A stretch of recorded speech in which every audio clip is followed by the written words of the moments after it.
Welcome back to Paranightmares, where the night whispers and we listen. If creepy tales and unsettling shadows are your kind of lullaby, you're in the right place.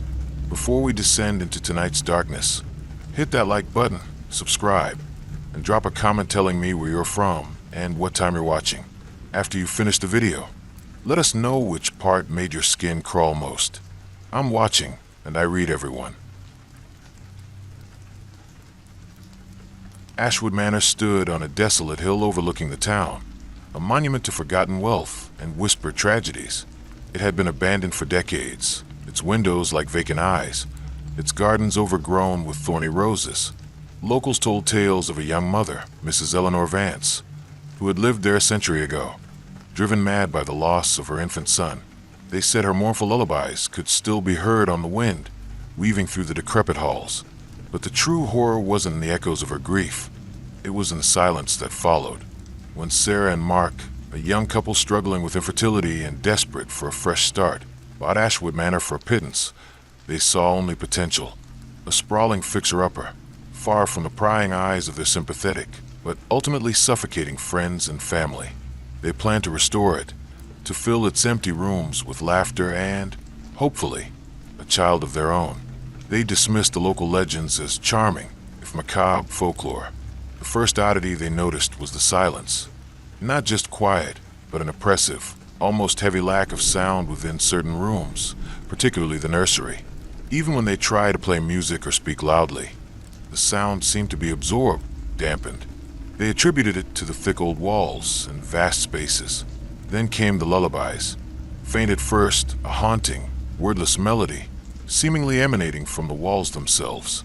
Sarah, aching for a child, found herself strangely comforted by it, sometimes even humming along, a strange sense of peace washing over her. Mark, however, felt a growing unease. They began to find antique baby items in unexpected places. A tiny, yellowed pacifier tucked into a floorboard crack, a silver rattle buried in the garden, a faded baby blanket draped over a beam in the attic. Sarah collected them, a morbid fascination growing, while Mark grew increasingly disturbed. He started having nightmares, vivid, terrifying dreams of a shadowy figure, always a woman, singing a lullaby, her eyes burning with an unnatural longing, and then a tiny, echoing cry that was abruptly silenced. Mark began researching the manor's history more thoroughly. The local library had little, but an old historical society archive in the nearest city held dark secrets. Mrs. Eleanor Vance, it turned out, hadn't just lost one child. She had lost three, each one vanishing mysteriously within weeks of birth. The official cause was always listed as crib death or weakness, but the local police reports, hushed up by influential family, hinted at deeper suspicions, an unnatural quiet that always accompanied the disappearances. The police chief at the time had written in his private notes of an unholy silence that consumed the nursery and a mother's eyes, empty yet burning with something ancient. The manor, Mark discovered, was built on an ancient burial ground, a place where, long before the town, indigenous tribes believed the Earth Whisperer resided, a benevolent spirit that granted wishes, but demanded a silent gift in return, a life to be absorbed into the land's ancient slumber, ensuring peace and prosperity for the tribe. Eleanor Vance, driven by grief, had desperately sought to bargain with this entity, unknowingly offering her children's lives for a sliver of peace, or perhaps for the promise of another child. The silence they felt in the nursery, Mark realized with dawning horror, wasn't just an acoustic phenomenon. It was the presence of the Earth Whisperer, an entity that fed on the vibrant, noisy essence of new life, drawing it into a profound, eternal quiet. The lullabies weren't Eleanor's grief, they were the entity's siren song, lulling its prey into a receptive state. And the found baby items?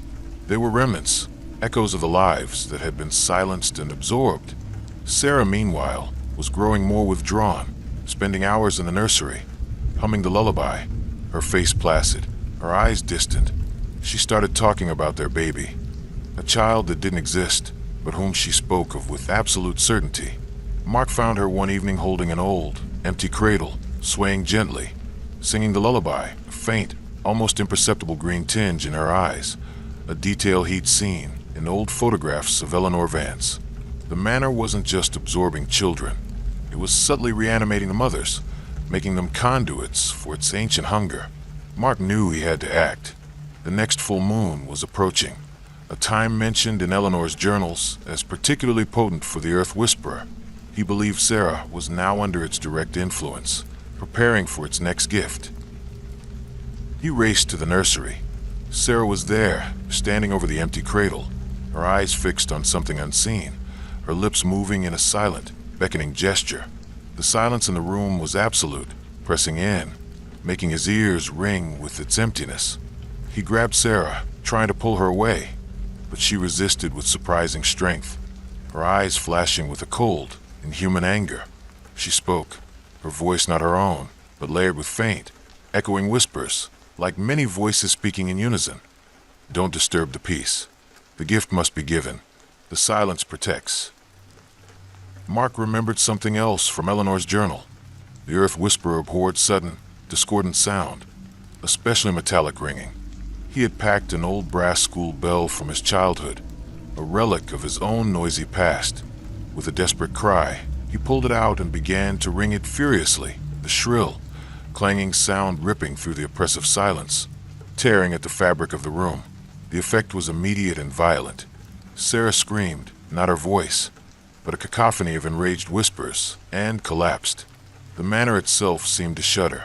The walls cracked, dust rained down, and from the floor of the nursery, a deep, guttural roar echoed, the sound of ancient, thwarted hunger. The absolute silence recoiled, shattering like glass. Mark dragged Sarah out of the manor, half carrying her. As the old house groaned and settled behind them, the lullabies now replaced by the sounds of crumbling stone. They never looked back. Sarah slowly recovered, the green tinge fading from her eyes, the strange obsession with an unseen child replaced by a profound, if fragile, grief for their shared past. They sold Ashwood Manor, not caring for the pittance, and moved far away, away from anything that resembled silence. Mark sometimes still hears the faint, distant strains of a lullaby on a windy night, and he clutches Sarah's hand tighter, knowing that some promises, made out of desperation, can haunt generations.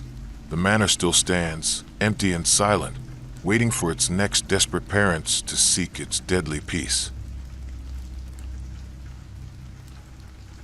David and Emily were first-time parents, navigating the joyous, sleepless chaos of a newborn. Their son, Leo, was a miracle, tiny bundle of perfection. To ease their anxiety, they invested in a top-of-the-line baby monitor, complete with a high-resolution camera and crystal-clear audio. It was supposed to bring them peace of mind. Instead, it became the window to their deepest terror. It started subtly, flickers of interference on the screen, faint static that would briefly obscure Leo's crib. They dismissed it as Wi-Fi issues or old wiring. But then the shadows began. Not just normal shadows, but deeper, darker patches that seemed to writhe and shift in the periphery of the nursery feed, appearing only when the room was supposedly empty. When Leo was sleeping soundly, Emily would point them out to David, her voice trembling, but they would always vanish before he could get a clear look. Then came the voices, faint, guttural whispers, barely audible beneath Leo's soft breathing. They seemed to emanate directly from the monitor's speaker. Sometimes it sounded like a distorted lullaby, sometimes a low growl, sometimes a child's mournful cry that quickly faded.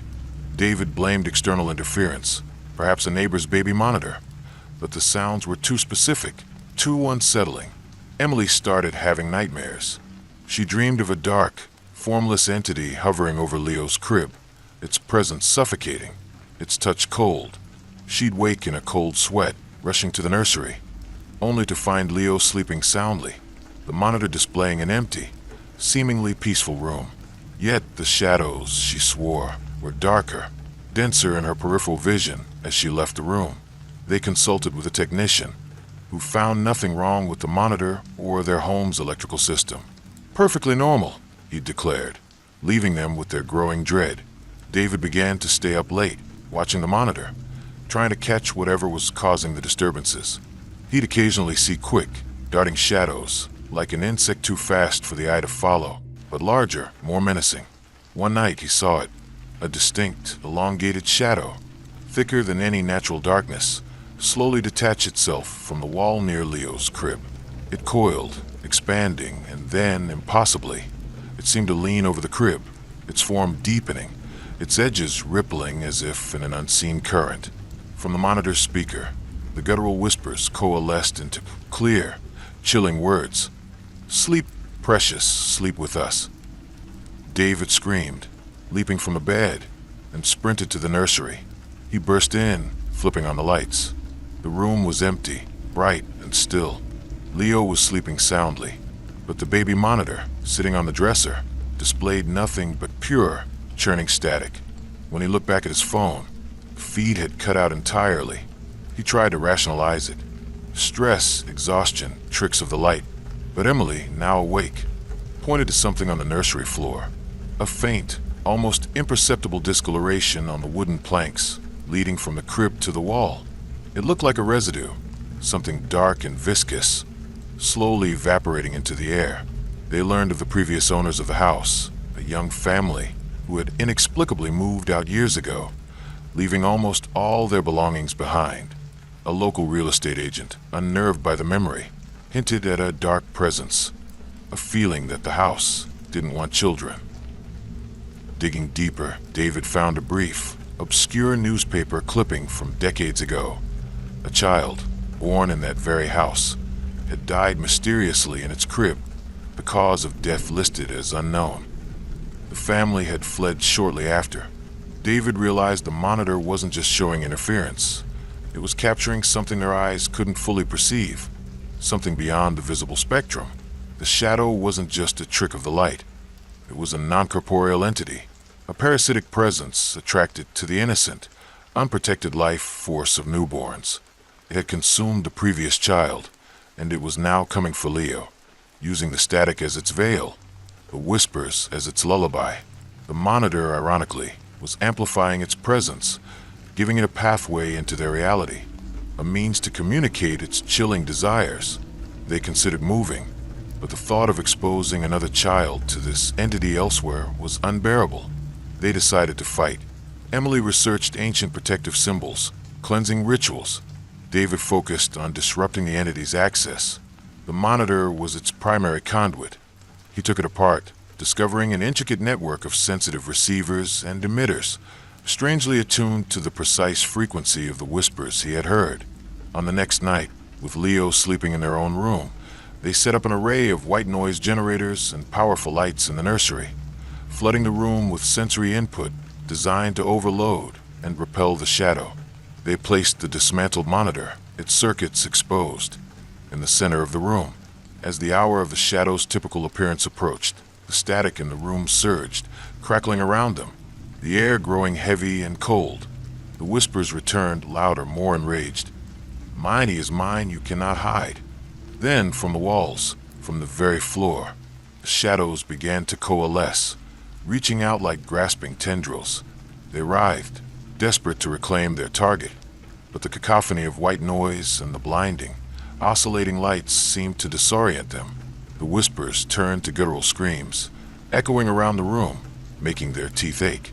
David, remembering the viscous residue, poured salt, a traditional protective agent, around the perimeter of the room, creating a crude barrier. The shadows recoiled from the salt, hissing, their forms flickering violently. Emily, armed with the ritualistic smudge stick, waved it furiously, filling the air with acrid smoke. The shadow entity, bombarded and contained, began to shrink, its form twisting into something akin to agony. It screamed one last, piercing shriek that seemed to tear at the fabric of the air, and then, with a final surge of static, it imploded, vanishing as if it had never been. The air cleared, the static died down, and the oppressive cold lifted. They never used a baby monitor again. They lived with a heightened awareness, always checking on Leo, always listening for the slightest whisper. The house felt lighter, cleaner, but they knew that some darkness leaves an indelible mark. They moved eventually to a new home, but the experience fundamentally changed them. They became hypervigilant, seeing shadows where others saw none, eternally listening for the faint, impossible whispers. The fear of what lurks unseen, what preys on innocence became a permanent part of their parental landscape, a chilling reminder that some threats are not just to life, but to the very essence of a soul. Willow Creek had always prided itself on being a family town, its streets lined with bicycles and basketball hoops. But lately, an inexplicable quiet had settled over it, a strange stillness that belied the presence of children. Parents found themselves staring blankly at family photos, feeling a growing, unsettling sense of detachment from their own offspring. They'd forget birthdays, misremember favorite foods, or stare at their children's faces with a profound, terrifying emptiness, as if looking at a stranger. The children, in turn, seemed to slowly lose their spark, becoming quieter, more compliant, their eyes dull, their laughter less frequent. They called it the empty nest syndrome, a collective, localized malaise. Sarah, a dedicated elementary school teacher, was the first to notice the pattern. Her vibrant classroom had become muted. Children who were once boisterous and curious now sat still, their gaze often fixed on something unseen. Their drawings, once filled with colorful self-portraits and family scenes, became stark, empty landscapes. When she tried to engage them, their responses were flat, their emotions strangely absent. And when she asked them about their parents, they would often struggle, their faces contorting as if trying to recall something that wasn't quite there. She spoke to the parents, expressing her concerns. They listened politely, but their responses were equally detached. "Oh, he's just going through a phase," they'd say, their eyes devoid of the usual parental worry. All children grow up. Yet, Sarah saw the flicker of confusion in their eyes, the subtle hesitation when they spoke their own child's name. Sarah began to visit the town's historical archives, seeking an explanation. She found an old journal from the original settlers, pioneers who had faced a harsh winter and a mysterious plague that had claimed many of their children. The journal described a desperate ritual performed by a reclusive shaman, a plea to the sleepwalker, an ancient entity of the woods, to spare their remaining offspring. The ritual involved the sacrificing of memories and bonds, severing the emotional connection between parents and children to hide the children from the plague site. The plague lifted, but the journal hinted at an unforeseen consequence, a lingering, chilling detachment that permeated the surviving families. The empty nest syndrome, Sarah realized, wasn't a syndrome at all. It was the continuation of an ancient pact, a slow, insidious drain of parental love and recognition by the sleepwalker, who fed on the very bonds that held families together. The entity, once called upon, never truly left. It now subtly manipulated the perception of reality, eroding the emotional tapestry between parent and child, until the children became hollow echoes and the parents vacant guardians. She observed the phenomenon more closely. It seemed strongest during the children's sleep, and particularly after an argument or a moment of intense emotional strain between parent and child. It was as if the sleepwalker actively sought out and consumed these emotional vulnerabilities, deepening the detachment. The children were becoming husks, protected from a long-vanished plague, but at the cost of their very essence and their parents' love. One evening, Sarah visited the home of young Lily, one of her brightest students, who had recently become unnervingly quiet. She found Lily's mother, Mrs. Peterson, staring at her daughter with a blank, confused expression. "Who are you again, little one?" Mrs. Peterson murmured, her voice flat, as Lily sat unmoving, her eyes fixed on the television, devoid of all emotion. Sarah saw it then, a faint, shimmering haze, almost like heat distortion, hovering over Mrs. Peterson's head, and from it, thin tendrils seemed to snake towards Lily. It was the sleepwalker, feeding. Sarah remembered something else from the old journal. The sleepwalker was sensitive to intense, focused emotion, particularly love and anger, but it could be blinded by the chaos of raw, unfiltered grief. If the emotional connection was severed, perhaps a new, powerful surge of genuine emotion could overwhelm it, make it recoil. Desperate, Sarah organized a parents' night at the school. She encouraged the parents to bring their children, to play games, to share stories, to force engagement, hoping to stir dormant emotions. The parents came, their faces impassive, their children quiet and withdrawn. Sarah showed them old photographs, tried to prompt memories, but the air remained thick with apathy. Then, in a desperate gamble, Sarah put on a video of old school plays, showing the parents their own children laughing, performing, their faces filled with unadulterated joy. For a moment, a flicker of recognition, a spark of emotion, crossed a few parents' faces. But it wasn't enough.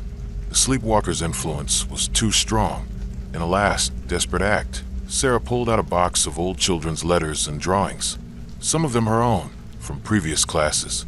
She handed them out, randomly, to the parents, urging them to read them aloud, to share the pure, innocent emotions of a child.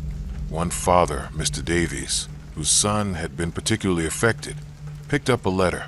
It wasn't his son's, but a heartfelt thank you note from a former student.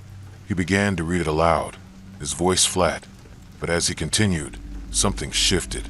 The words, filled with simple, unadulterated childish love, began to penetrate the apathy. A tremor ran through the room. The shimmering haze above the parents intensified, then began to writhe, as if in agony. The sleepwalker was recoiling from the pure, unsullied emotion. The children, for the first time in weeks, looked up, their eyes wide, a flicker of curiosity returning. Then Mr. Davies' voice broke. He had finished reading. His eyes welled up, and he looked at his own son, truly seeing him for the first time in weeks. "My boy," he choked out, his voice thick with a sudden, overwhelming wave of love and a profound, agonizing grief for the lost time. "My son." The wave of raw, parental emotion, pure and unfiltered by the sleepwalker's influence, hit the entity like a physical blow. The shimmering haze above the parents screamed, a high-pitched, inaudible shriek that vibrated in Sarah's teeth. It recoiled violently, tearing at the fabric of the room, and then, with a final, desperate gasp, it vanished. The air cleared. The parents collapsed, sobbing, their minds flooded with a torrent of suppressed memories, a tidal wave of love and agonizing regret for the time stolen from their children. The children suddenly vibrated with a newfound energy, their eyes widening, their own emotional connections re-establishing themselves with a jolt. Willow Creek was transformed. The children's laughter returned, louder than before, as if making up for lost time. But the parents lived with a profound scar, the searing memory of the empty nest syndrome, a constant reminder of the terrible cost of a bargain made long ago, and the enduring power of a parent's love to reclaim what was lost. Sarah left Willow Creek shortly after, haunted by the knowledge of how easily parental bonds could be severed, and the silent, patient entity that still lingered in the woods, forever hungering for the warmth of family ties. Blackwater Home was not a house, but a sprawling Victorian orphanage, long since converted into a luxurious, if eerily silent, private residence. It stood on a hill, shrouded by ancient, weeping willows, its grand facade hiding a dark past. Local legends whispered of the echo chamber, a specific room within the house where the cries of abandoned children supposedly lingered, trapped in the very walls. But the true horror was not the echoes of the past. It was how they demanded to be heard again.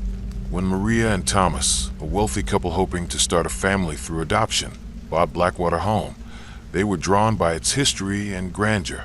They planned to renovate it, creating the perfect environment for the child they hoped to bring into their lives. They dismissed the eerie quiet and the chilling legends as mere atmospheric charm. The first sign of something wrong was in the silence of the nursery, a large, circular room that had once housed dozens of cribs. It wasn't just quiet, it was an active vacuum, a place where sound seemed to die, where their voices felt thin and insubstantial. Then came the echoes, not literal sounds, but phantom reverberations, the faint wail of an infant, the sudden, shrill cry of a child, the mournful murmur of a lullaby. Maria, sensitive and longing for a child, found herself strangely drawn to these phantom sounds, believing they were residual energies of the children who once lived there. Thomas, more pragmatic, was unnerved, but tried to rationalize it as stress or fatigue. Maria began to spend hours in the nursery, listening to the echoes, They grew more distinct, more demanding. She started to hear names, pleas, whispers of hunger and neglect. She felt a profound, overwhelming urge to fill the silence, to respond to the echoing cries. She started buying baby clothes, toys, even a crib, meticulously arranging them in the nursery, compelled by an unseen force. Thomas, meanwhile, researched the history of Blackwater Home. It had been run by a cruel matron, Miss Agnes, who systematically starved and neglected the children, silencing their cries with sedatives, allowing them to waste away in the quiet darkness. The echo chamber wasn't a legend. It was where most of the children had died. But a chilling detail emerged. Agnes had experimented with a form of sensory deprivation, believing silence could purify the children, making them more amenable to her will. She had built a nursery with specific acoustics, designed to contain and amplify sound in a distorted way, unknowingly creating a resonant chamber for their dying cries.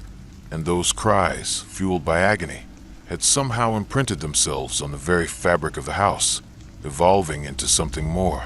Thomas realized the echoes weren't just residual. They were a collective, sentient entity, a manifestation of the children's suffering, trapped within the walls. And it wasn't just echoing past cries. It was demanding new ones. It was a parasitic presence that fed on the suffering of abandoned children, using the echoes to lure sympathetic parents, compelling them to create a new source of torment, to reenact the horror. Maria, with her maternal longing, was particularly vulnerable. The house, through its echoes, was pushing her towards a horrifying reenactment. One night, Maria woke screaming. She had dreamed she was in the nursery, giving birth, but the baby was a pale, silent shadow, its eyes empty, its tiny mouth open in a soundless scream. When she ran to the nursery, the echoes were deafening, a cacophony of infant wails and children's cries, pressing in from all sides. And then she saw it, a faint, swirling vortex of dark energy in the center of the room, coalescing, almost like a nascent form, reaching out with ethereal tendrils towards the empty crib. It was the echo chamber manifesting, hungry. Thomas knew he had to break the cycle, to destroy the source of the echoes. He remembered Miss Agnes's notes about the nursery's unique construction, a hidden system of resonant panels and hollow spaces designed to trap and amplify sound. He believed the echoes were contained within these structures, feeding on the house's energy. Armed with a sledgehammer, he raced to the nursery. Maria was there, her eyes vacant, standing over the empty crib, her arms outstretched, swaying rhythmically to the invisible wails, as if cradling an unseen child. The air vibrated with the collective cries. Thomas swung the sledgehammer, striking the walls, aiming for where he suspected the resonant panels were hidden. The first blow sent a shockwave through the room, silencing the echoes for a split second. Maria cried out, startled, her eyes regaining a flicker of awareness. He struck again and again, tearing into the plaster, exposing old, warped wooden panels. Each blow reverberated, not with a normal echo, but with a sickening, wet crunch, as if breaking something organic. As he smashed a particularly large panel, a torrent of black, viscous liquid, putrid and smelling of decay, burst forth, coating the walls. And from the opening, a torrent of high-pitched, agonizing screams erupted, louder, more piercing than any child's cry, as if millennia of trapped suffering were being violently released. The room convulsed. The air grew impossibly cold. Maria collapsed, clutching her head, as the spectral vortex in the center of the room shimmered, then dissipated with a final, desperate moan. Thomas dragged Maria out of the nursery as the entire room began to collapse inward, the foundations crumbling, the walls groaning. The echoes were gone, replaced by the terrifying sounds of the house tearing itself apart. They fled Blackwater Home, leaving it to crumble into its own dark past. Maria slowly recovered, the haunting lullabies and phantom cries fading from her mind. They never adopted, the trauma of Blackwater Home leaving an indelible mark. Thomas, now a haunted man, still sometimes hears a faint, distant echo in moments of silence, a chilling reminder of the suffering trapped within stone, and the terrifying cost of trying to fill an empty space with something that demands its own agonizing past be replayed. The ruins of Blackwater homes still stand, a silent, collapsed maw, a monument to the echoes that finally broke free. Evergreen Estates was a new, pristine housing development, a vision of suburban utopia with manicured lawns and identical houses. It boasted a state-of-the-art playground, built on the site of what was once a sprawling apple orchard. Parents flocked there, drawn by the promise of community and safe, idyllic childhoods for their kids. Yet, a subtle disquiet began to permeate the air. Parents felt an odd sense of forgetfulness, a strange detachment from their children's daily lives, while the children themselves became eerily quiet on the playground, their laughter replaced by whispers. When Jessica, a single mother determined to give her young daughter Lily the perfect childhood, moved into Evergreen Estates, she was charmed by the friendly neighbors and the beautiful playground. Lily, usually boisterous, spent hours there, but Jessica noticed a peculiar change. Lily rarely laughed there. Instead, she'd be engrossed in hushed conversations with unseen playmates, or simply sit, rocking slowly on a swing, humming a strange, tuneless melody. Jessica also began to experience strange memory lapses. She'd forget simple things about Lily's day, her favorite color, or even conversations they'd just had. She attributed it to stress and the demands of single parenthood. But then she noticed the other parents. They too seemed distracted. Their eyes often glazed over when their children tried to tell them something, their responses automatic and vacant. The playground, supposedly a hub of joyful noise, was often filled with a strange, pervasive quiet, broken only by children's whispers. She learned of the previous owner of the orchard, an eccentric old recluse who had meticulously cultivated a rare variety of apple, rumored to have peculiar properties. Local folklore whispered that the orchard was where the children play, but not with us. Digging deeper, Jessica found an old, faded map of the orchard, marked with a central gathering tree. A massive, ancient apple tree that had once stood precisely where the playground sandbox now lay. The map contained strange symbols and, chillingly, drawings of children's faces, distorted and mournful, disappearing into the roots of the tree. Jessica discovered that the old orchard was not just a place where children played. It was a place where they were subtly absorbed. The gathering tree was a nexus, a sentient entity that fed on the vibrant, uninhibited joy and imagination of children, especially their laughter and play. The special apples it produced were infused with this absorbed essence, used in turn to subtly suppress the memories and emotions of parents, creating the detached atmosphere in the community. The playground, built directly on the roots of the severed tree, was now its new feeding ground, its whispers a subtle lure. The strange quiet was the entity's absorption, turning laughter into silent energy. The whispers on the playground, Jessica realized, weren't children talking. They were the entity's subtle psychic manipulations, feeding suggestions into the children's minds, drawing them deeper into its thrall, slowly siphoning their joy and innocence. The memory lapses in the parents were a direct result of the entity's influence, weakening their bonds, making the children easier to consume, transforming them into silent, compliant vessels. One afternoon, Jessica found Lily sitting alone in the sandbox, humming the strange melody.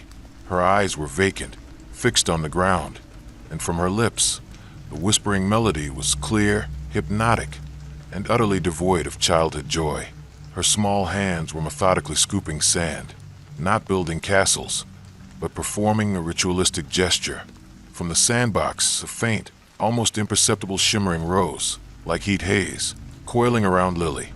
It was the entity, feeding on her innocent joy, drawing her into the silent, eternal play.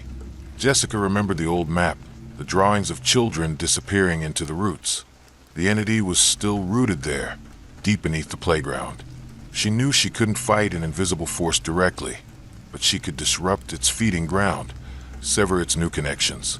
The sand constantly played with, constantly absorbing the children's energy, was the conduit, armed with a shovel and a bag of rock salt.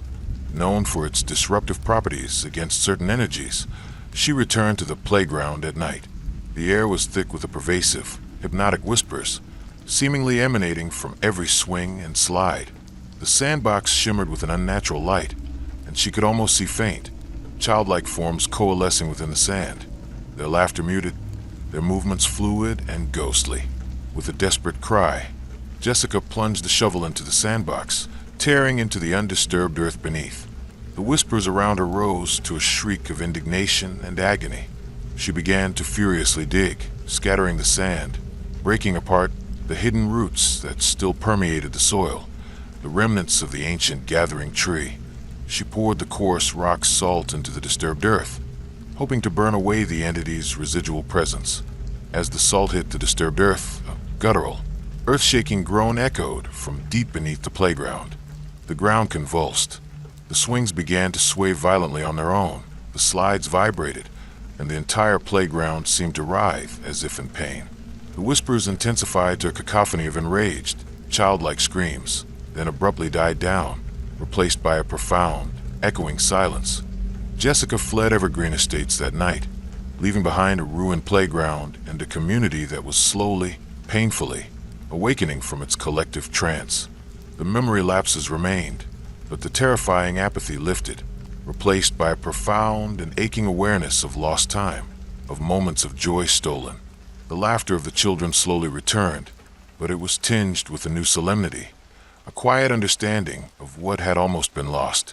Jessica, now eternally vigilant, watches Lily with a fierce, possessive love, knowing that some playgrounds hide deeper secrets than swings and slides, and that true innocence can be a precious and vulnerable offering.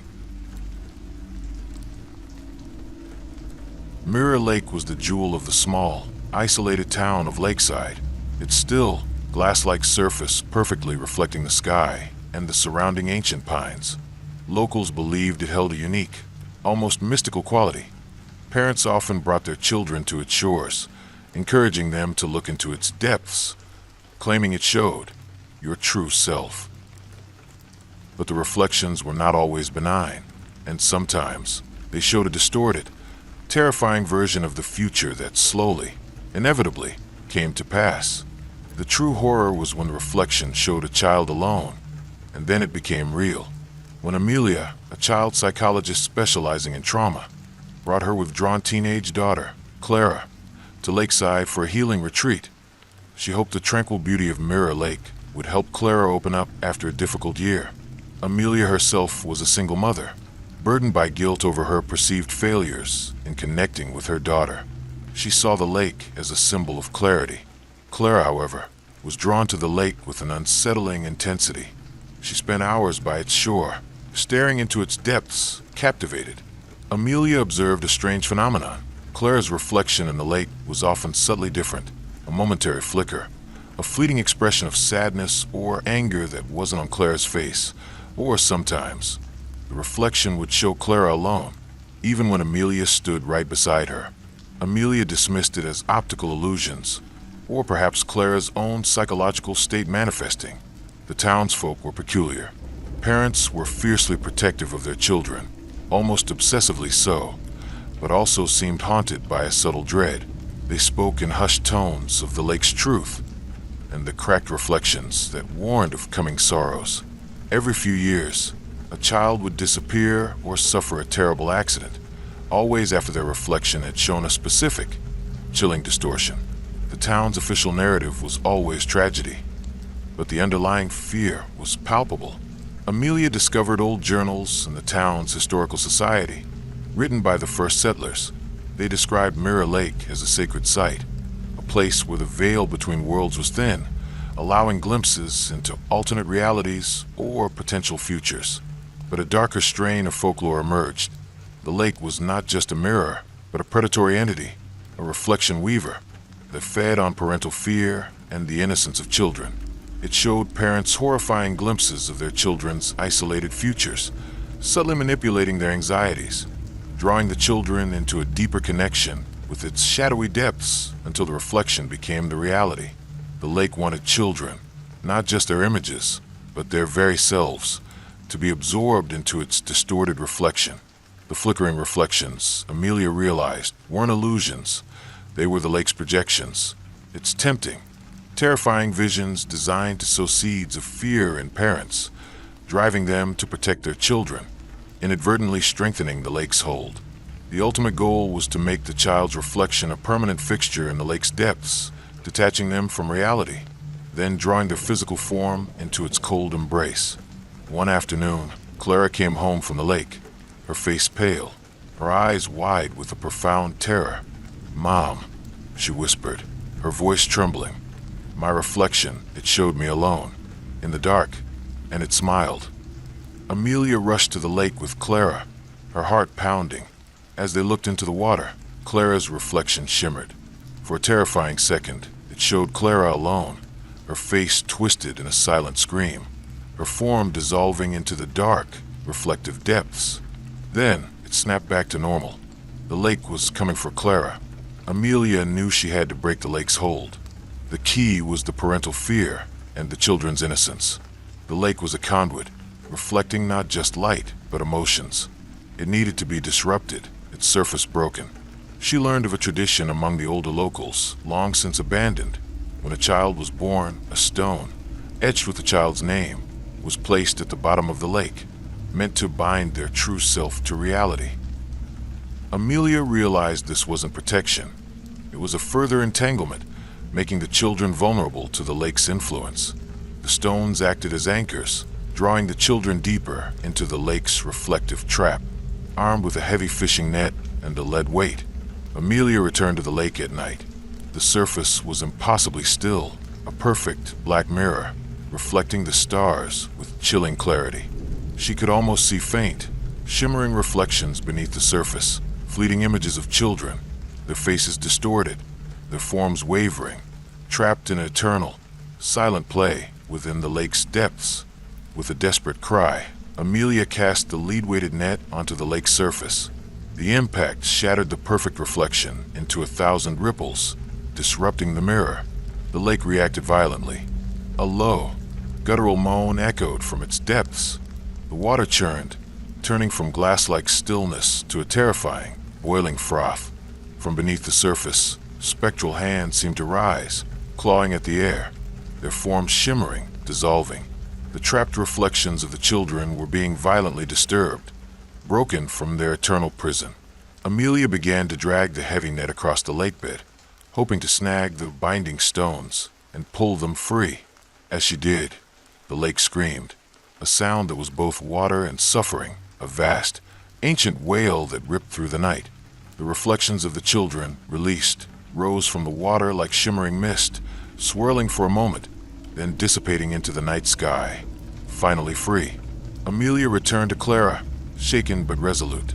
The lake still rippled, now no longer perfectly reflective, its surface perpetually disturbed by an unseen current. The town slowly began to heal, the suffocating fear lifting, as parents looked at their children with renewed, unclouded love. Clara, too, seemed to lighten, her eyes losing their distant look, her laughter returning. They never spoke of the lake's true nature, but Amelia knew. She sometimes still sees distortions in reflective surfaces, a faint ripple where none should be, a chilling reminder that some mirrors show more than just ourselves, and some reflections hold a hungry truth that can shatter lives.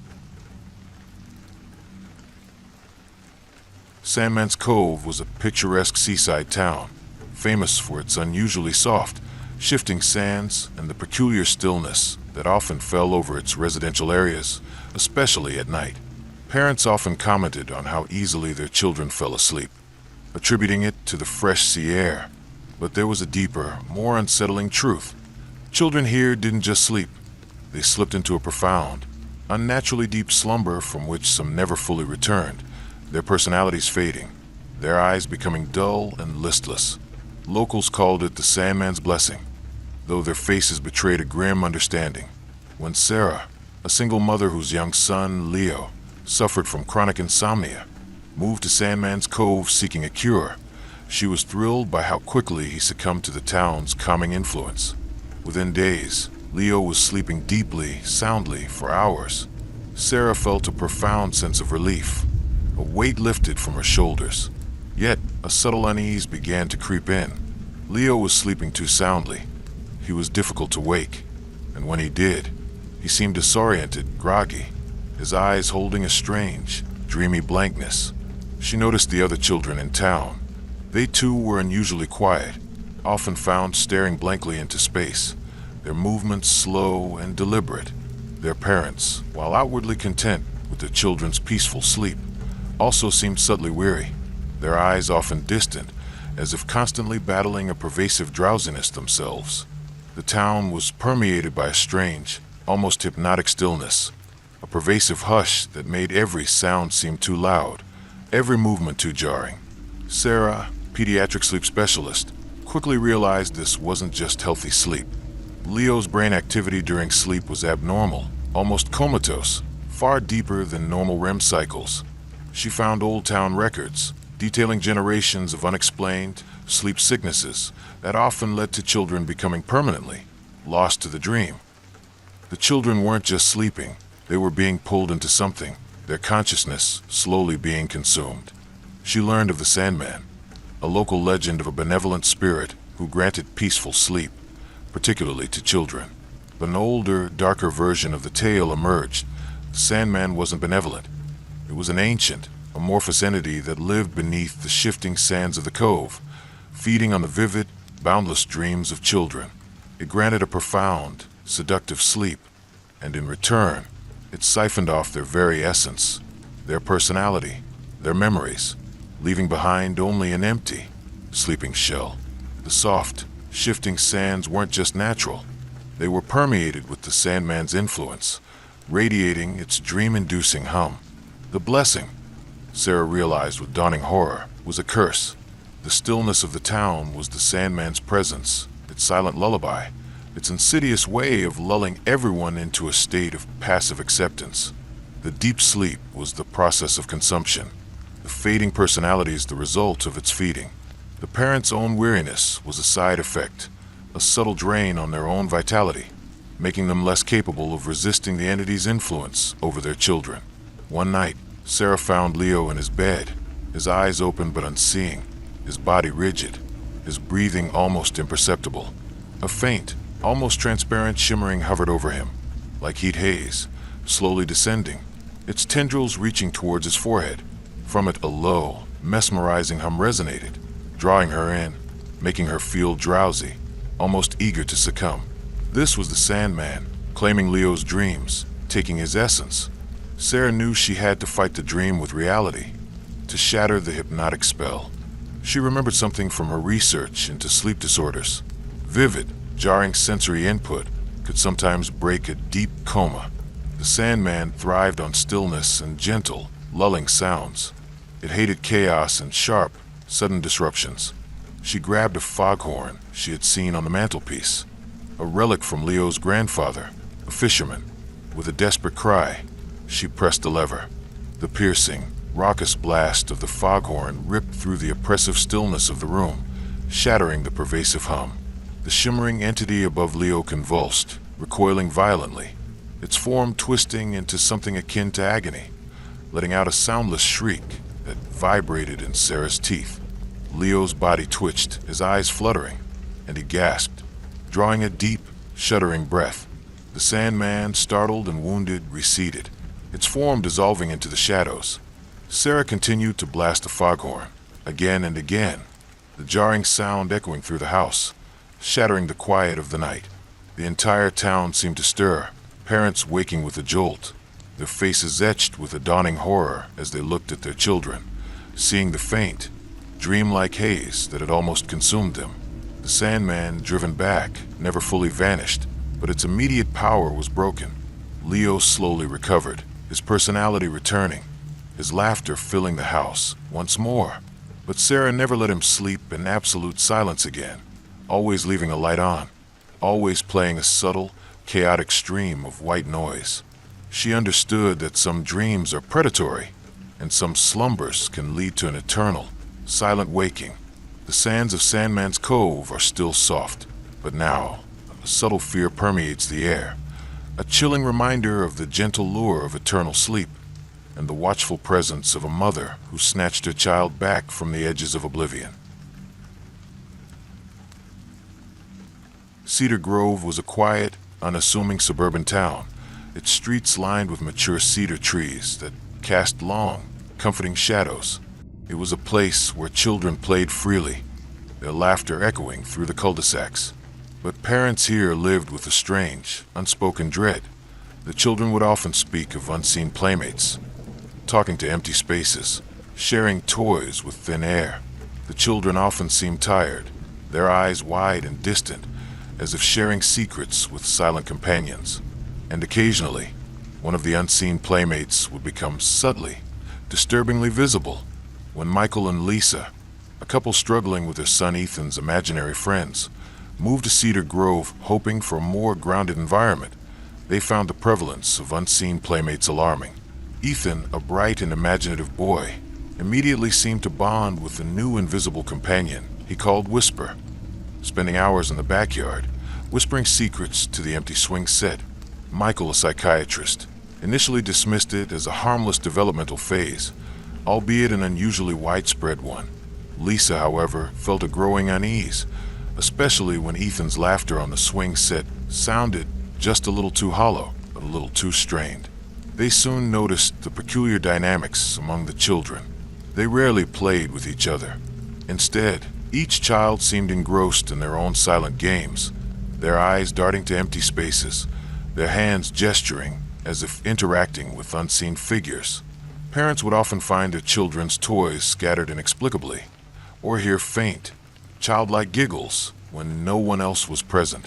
The overall atmosphere was one of perpetual quiet play, a strange, ethereal energy that permeated the entire neighborhood. Michael's research into Cedar Grove's history revealed a dark, suppressed truth. The town was built on the site of a forgotten sanatorium for children with tuberculosis. Many children had died there in isolation, without their families, their final days spent in quiet desperation. The sanatorium itself had been destroyed in a fire, and the land, deemed cursed, remained empty for decades before the modern development was built. Local folklore hinted at lost souls seeking play, but the stories were always quickly dismissed. Michael realized the unseen playmates weren't imaginary at all. They were the restless, desperate spirits of the children who had died in the sanatorium, their energies bound to the land. They were not malicious, but starved for companionship, craving the joy and vitality of living children. They manifested as an unseen presence, subtly influencing the children, drawing them into their timeless games. The faint giggles were their own, trapped in an eternal loop of unfulfilled play. The fatigue in the living children was a result of their vital energy being subtly siphoned by their tireless, unseen companions. The most terrifying aspect was the visibility of these playmates. When a child became too deeply connected, too immersed in the games, the barrier between worlds would thin. The unseen would become fleetingly visible, a momentary shimmer in the air, a transparency at the edge of the playground, a faint, almost translucent outline of a child's form. This was the point of no return, where the spirit began to draw the living child into its own ethereal existence, slowly fading their reality, preparing them to join the ranks of the unseen. One afternoon, Michael watched from his window as Ethan played in the backyard. Ethan was laughing, a pure, unadulterated sound of joy. But then Michael saw it. A faint, almost shimmering outline of a child appeared beside Ethan on the swing set, its form translucent, its movements mirroring Ethan's, its face indistinct but turning towards him.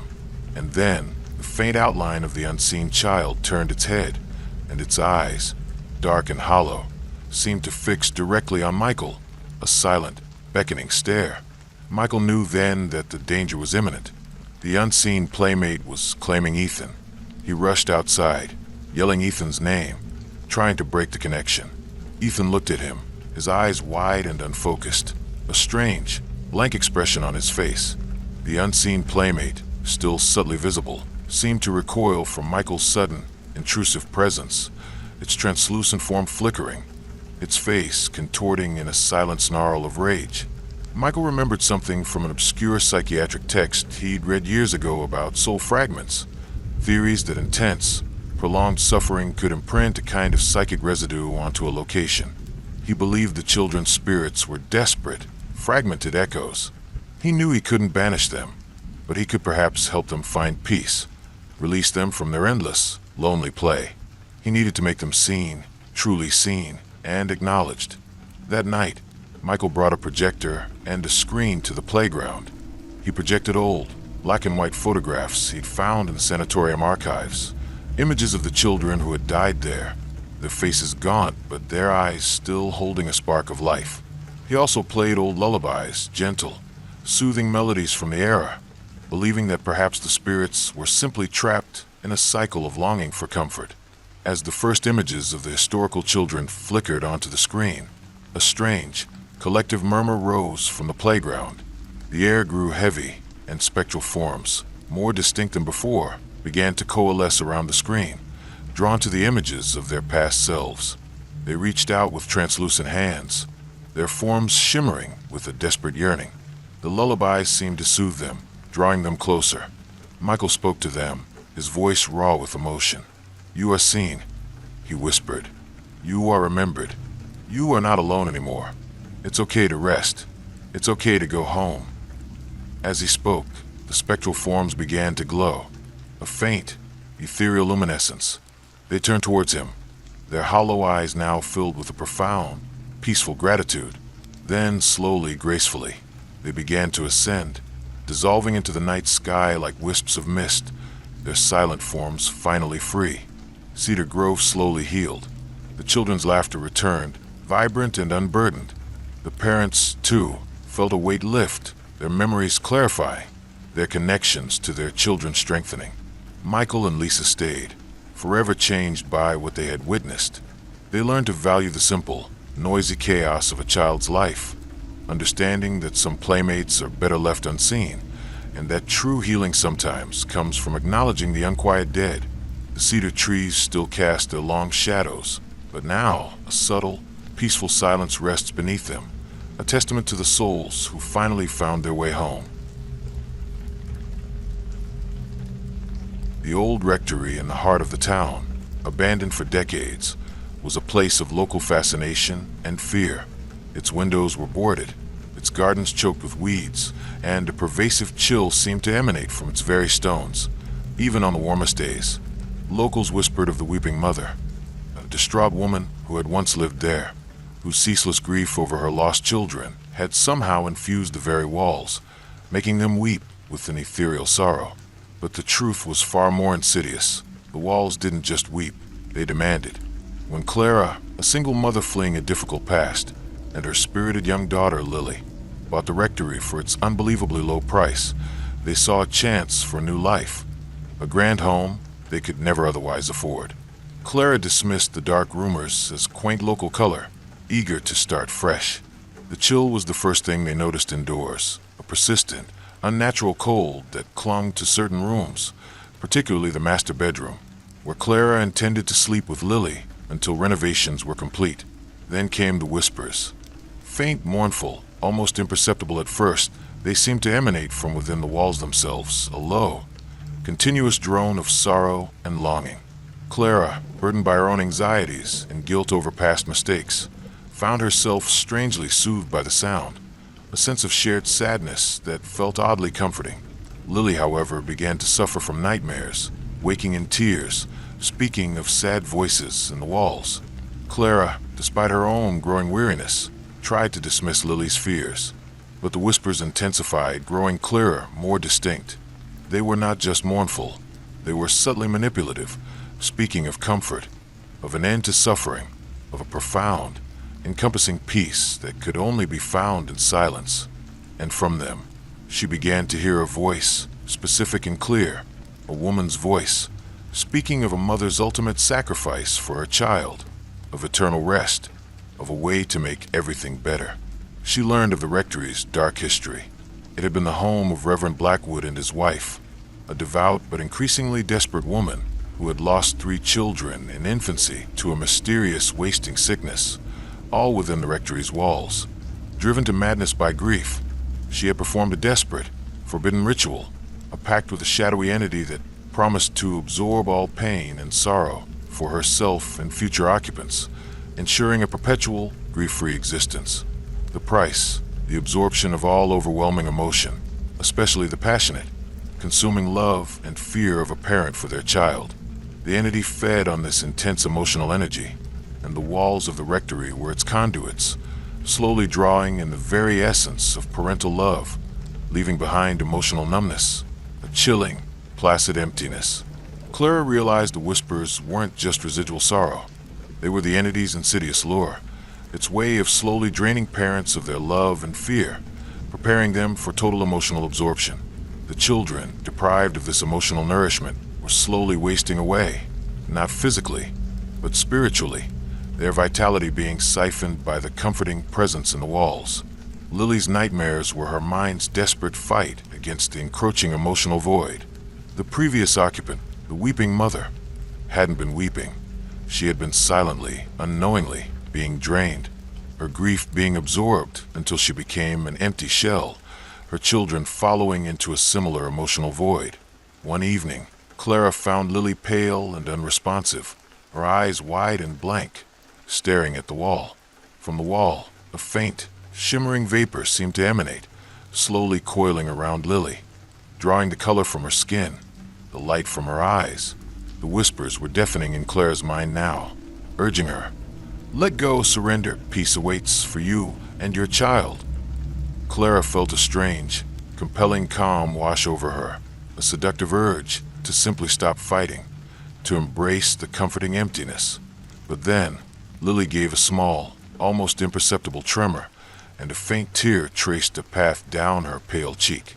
It was a single, tiny act of defiance against the emotional void, a small spark of unabsorbed feeling. It broke the spell. Clara was jolted awake. A surge of pure, unadulterated terror and maternal love flooding through her, piercing the suffocating calm. She remembered something else from her research on paranormal phenomena.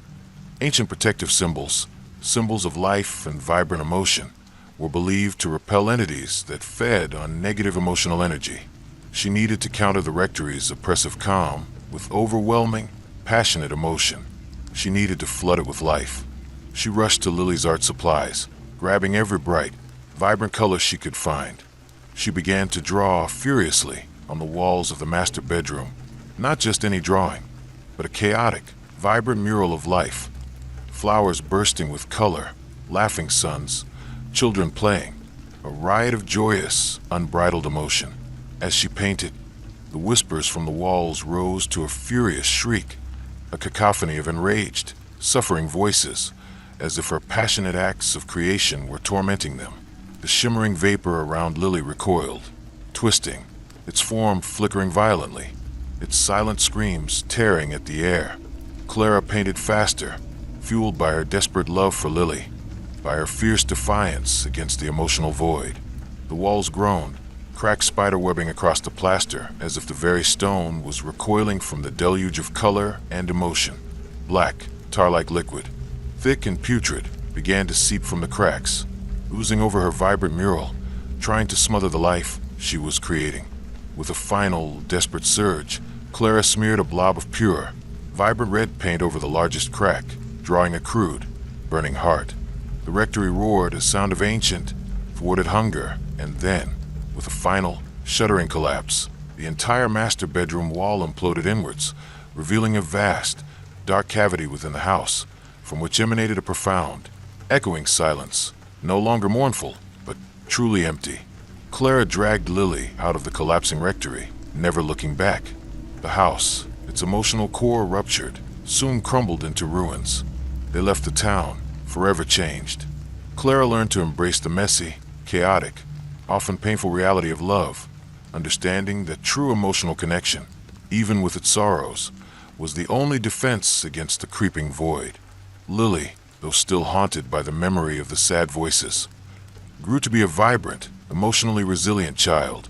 They live with the chilling knowledge that some houses demand a price not of blood, but of the very love that defines a parent. Elderwood was a town steeped in tradition, its houses old, well-kept, and filled with generations of families. Its most treasured possession was the Elderwood dollhouse, a meticulously crafted, miniature replica of the entire town, passed down through the centuries, displayed prominently in the town hall. Children were brought to gaze upon it, to see their future homes, to understand their place in the town's lineage.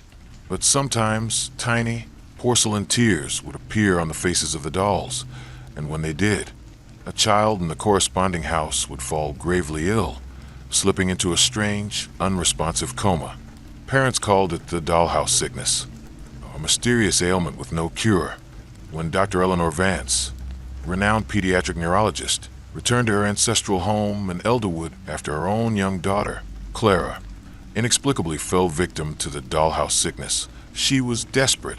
Clara, once vibrant and curious, now lay in her bed, still and unresponsive, her eyes open but vacant, a single, tiny porcelain tear visible on her doll-like face within the Elderwood dollhouse. Eleanor, woman of science, was confronted with a horror that defied all medical explanation. She observed the chilling connection. When a doll wept, a child sickened. When a doll's face cracked, the child's body would contort, and the more tears appeared on the dolls, the deeper the child's coma became, their life force seemingly draining away into the miniature world. The dollhouse wasn't just a replica. It was a living, breathing entity, a dark mirror reflecting and consuming the life force of the town's children. Eleanor delved into Elderwood's forgotten history, piecing together fragments from obscure family diaries and hushed local legends. The Elderwood dollhouse, she discovered, was not a toy. It was a centuries-old curse, a pact made by the town's founders with a powerful, malevolent fey creature of the forest, a collector of innocence. In exchange for protection from plague and prosperity for their descendants, the founders offered the fey access to the life force of their children, subtly siphoning it through the dollhouse, which acted as a conduit. The dolls weren't just representations, they were spiritual effigies, bound to the living children. When the fey hungered, it drew sustenance, manifesting as tears on the dolls, then as sickness in the children, slowly drawing them into an eternal, doll-like stasis within the fey's realm. The dollhouse sickness wasn't a medical condition. It was a slow, spiritual absorption. Clara, like the others, was being pulled into the dollhouse's miniature world, her vitality nourishing the collector of innocence. The fey was patient, methodical, preserving the bodies while consuming the souls, leaving behind empty, doll-like shells. Eleanor went to the town hall, demanding answers from the elders. They were grim-faced, their eyes filled with a weary resignation. They confirmed the curse, revealing that the dollhouse sickness always affected the most vibrant, most imaginative children, those with the richest life force. They spoke of periodic offerings to the dollhouse, rituals to appease the collector of innocence, a desperate attempt to slow the inevitable drain. But they had grown complacent, their rituals lax. Eleanor understood. The dollhouse was a trap, a slow-acting parasitic conduit. She needed to sever the connection, to break the spiritual bond between the dolls and the children. The fey fed on subtlety, on the silent, slow drain. It abhorred overt destruction, a direct challenge to its ancient pact. That night, armed with a vial of consecrated water, a desperate, non-scientific measure she had found in an old family Bible, and a small, antique hammer, Eleanor broke into the town hall. The Elderwood dollhouse stood illuminated in the moonlight, its dozens of tiny porcelain faces eerily alive, many with single, glittering tears. And among them, Clara's doll face, its eyes open, blank, its tiny mouth slightly agape, a thread of crimson now staining its cheek, as if weeping blood. Clara was close to being fully consumed. Eleanor's heart hammered. She poured the holy water over Clara's doll, a desperate prayer on her lips. The dollhouse reacted violently. The entire structure trembled, a high-pitched, inhuman shriek, piercing and full of ancient rage, echoed from within the miniature rooms. The other dolls around Clara's doll began to weep uncontrollably, their porcelain faces cracking, the tiny tears multiplying, as if in collective agony. With a guttural scream, Eleanor brought the hammer down, not on Clara's doll, but on the foundation of the dollhouse itself, aiming for the tiny, central room that represented the town's oldest, first settled home, the heart of the curse. The miniature house splintered with a horrifying crunch, with tearing, porcelain shattering. A rush of cold, fetid air billowed from the broken structure. carrying with it a cacophony of tiny, distorted screams and sobs, the voices of generations of consumed children. The Elderwood dollhouse collapsed in on itself, a broken, shattered mess of wood and porcelain. The ancient shriek intensified to a crescendo of pure, unadulterated fury, then abruptly died down, replaced by a profound, echoing silence. Eleanor rushed home. Clara lay in her bed still, but as Eleanor watched, Clara's eyes fluttered open, clarity returning to them. The porcelain tear on her own face was gone. She gasped, drawing a deep, shuddering breath, her eyes wide with a dawning terror, as if awakening from a long, terrible dream. The dollhouse sickness was broken. Elderwood slowly recovered, but the healing was not complete. Many children had been too far gone, their souls too deeply consumed, remaining in a doll-like stasis. Eleanor stayed, dedicating her life to caring for them, forever haunted by the weeping dolls and the silent children, a chilling testament to the terrifying price of ancient promises and the fragile line between innocence and oblivion. She never truly escapes the echoes of tiny, weeping faces, a chilling reminder of the children lost to the miniature world and the unquiet fae that still lurks, patiently awaiting its next offering.